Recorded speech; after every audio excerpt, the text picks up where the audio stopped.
नमस्कार दोस्तों, स्वागत है आपका हमारे YouTube चैनल पर। सबसे पहले हम लेकर आए हैं आपके लिए देश विदेश की सारी ताज़ा खबरें, तो लास्ट तक हमारे चैनल पर बने रहिएगा। तो चलो शुरू करते हैं आज की पहली खबर।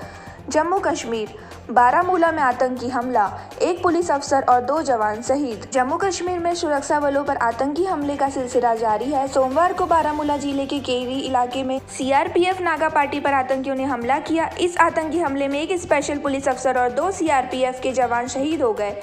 इस हमले के बाद आतंकी भगाने में कामयाब हो गए हैं। पूरे इलाकों को घेर लिया गया है और सर्च ऑपरेशन चलाया जा रहा है। हमें मिली इस जानकारी के मुताबिक आज सुबह केरी क्षेत्र में नागा पार्टी पर खड़े जम्मू कश्मीर पुलिस और सीआरपीएफ के जवानों पर आतंकियों ने अंधाधुंध फायरिंग की है। जम्मू कश्मीर के नौगाम में पुलिस पार्टी पर आतंकी हमला, 2 जवान शहीद। इस फायरिंग में सीआरपीएफ के 119 बटालियन के 2 जवान घायल हो गए हैं, जिनकी बाद में मौत हो गई है। इसके अलावा जम्मू कश्मीर पुलिस के एक अफसर की भी मौत हो गई है, यानी इस आतंकी हमले में 3 जवान शहीद हो गए हैं। फिलहाल आतंकियों की तलाश की जा रही है। कश्मीर के बारामूला में आर्मी की पेट्रोलिंग पार्टी पर आतंकी हमला, जवान घायल। इससे पहले पिछले शुक्रवार को आतंकियों ने सुरक्षा बलों को निशाना बनाया था। शुक्रवार सुबह श्रीनगर के भारी इलाके में नौगाम बाईपास पर पुलिस पार्टी पर हमला किया गया था।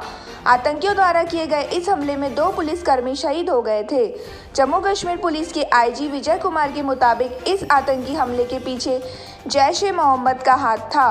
पिछले कुछ दिनों में आतंकियों की ओर से पुलिस पार्टी और सेना के काफिले पर हमलों में तेजी आई है। अभी 2 दिन पहले ही बारामूला के सोपोर में एक सेना की टुकड़ी पर हमला किया गया था, जिसमें एक जवान घायल हुआ था। आतंकियों की ओर से सेना, सीआरपीएफ और जम्मू कश्मीर पुलिस की साझा पार्टी पर हमला किया गया था। इसी के साथ दोस्तों चलते हैं आज के अगले मुख्य समाचार की ओर। भारत और नेपाल के बीच राजनयिक वार्ता शुरू, जानिए क्या है बातचीत का एजेंडा। भारत और नेपाल के बीच सोमवार को राजनयिक वार्ता शुरू हो गई है। काठमांडू में नेपाल के विदेश सचिव शंकर दास बैरागी और भारतीय राजनयिक विनय क्वात्रा के बीच वार्ता हो रही है। वैसे तो इस बैठक का फ्रेमवर्क पहले से तय है और इसका भारत नेपाल के बीच किसी विवाद का लेना देना नहीं है, लेकिन मौजूदा माहौल में इसकी अहमियत बढ़ गई है।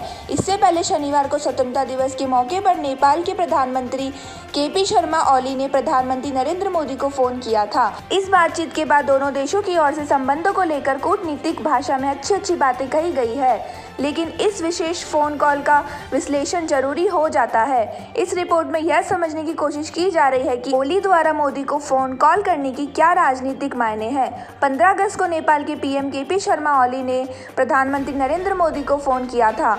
ये फोन कॉल ऐसे समय हुआ है जब बीते कुछ हफ्तों में नेपाल की ओर से रिश्ते की मर्यादा तोड़ने वाले फैसले हुए हैं। उकसावे वाले बयान आए हैं, तो क्या यह माना जाए कि नेपाल के प्रधानमंत्री केपी शर्मा ओली अब ये लीपापोती इसलिए कर रहे हैं ताकि भारत को बुलावे में रखकर अपना चीन प्रोजेक्ट जारी कर सके, या फिर वाकई उन्हें समझ आ गया है कि जिस भारत से नेपाल की रोटी बेटी का रिश्ता है, उससे प्रेम का धागा चटकाकर नहीं तोड़ा जाना चाहिए। सोशल मीडिया पर नियंत्रण के लिए बीजेपी ने फेसबुक के अधिकारों से की साठगांठ।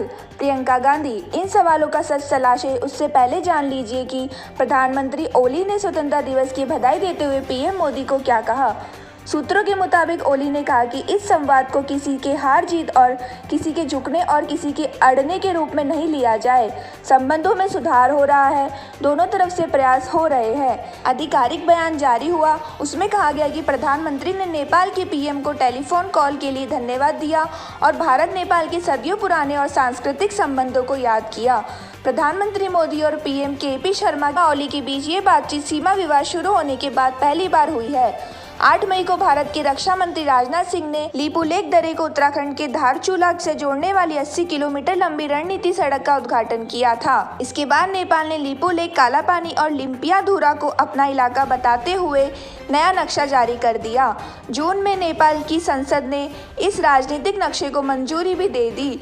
इस पर भारत ने कहा कि नेपाल ने अपनी सीमा को जो बनावटी क्षेत्र विस्तार किया है, उसका कोई आधार नहीं है। इसी के साथ दोस्तों चलते हैं आज के अगले मुख्य समाचार की ओर। बीजेपी नेताओं की हेट स्पीच इग्नोर करने के आरोपों के बाद फेसबुक ने कहा, हमारी पॉलिसी पार्टी नहीं देखती है। एक अमेरिकी अखबार में छपी खबर में फेसबुक पर भारत में भारतीय जनता पार्टी के नेताओं के हेट स्पीच को नजरअंदाज करने के आरोप लगने के बाद सोशल मीडिया और इंटरनेट की दिग्गज कंपनी की तरफ से सफाई पेश की गई है। फेसबुक ने अपने स्पष्टीकरण में कहा है कि उनकी पॉलिसी कोई पार्टी नहीं देखती है। कंपनी की ओर से कहा गया है कि कंपनी अपनी पॉलिसी बिना किसी पार्टी या राजनीति देखे लागू करती है। हमें पता है कि हमें अभी बहुत कुछ करना है, लेकिन हम इन नीतियों के लागू करने की और अपने प्रयासों को नियमित आंकलन को लेकर प्रतिबद्ध है ताकि निष्पक्षता और सटीकता बनी रहे। बता दें कि वॉल स्ट्रीट जर्नल के एक लेख में छपा है जिसमें कहा गया है कि फेसबुक भारत में सत्ताधारी पार्टी बीजेपी के नेता और कार्यकर्ताओं के हेट स्पीच और आपत्तिजनक सामग्री को जानबूझकर नजरअंदाज करने वाली नीति अपनाता है। लेख में फेसबुक के एक अधिकारी के हवाले से यह भी कहा गया है कि बीजेपी कार्यकर्ताओं को दंडित करने से भारत की कंपनी के कारोबार पर असर पड़ेगा। लेख में कहा गया है कि फेसबुक ने बीजेपी को लेकर व्यापक पैमाने पर गलत तरीके से प्राथमिकता दी है। इस प्रकार दोस्तों यह थे आज के मुख्य समाचार। तो इस चैनल को लाइक करना, शेयर करना, सब्सक्राइब करना तथा बेल आइकन दबाना ना भूले। धन्यवाद।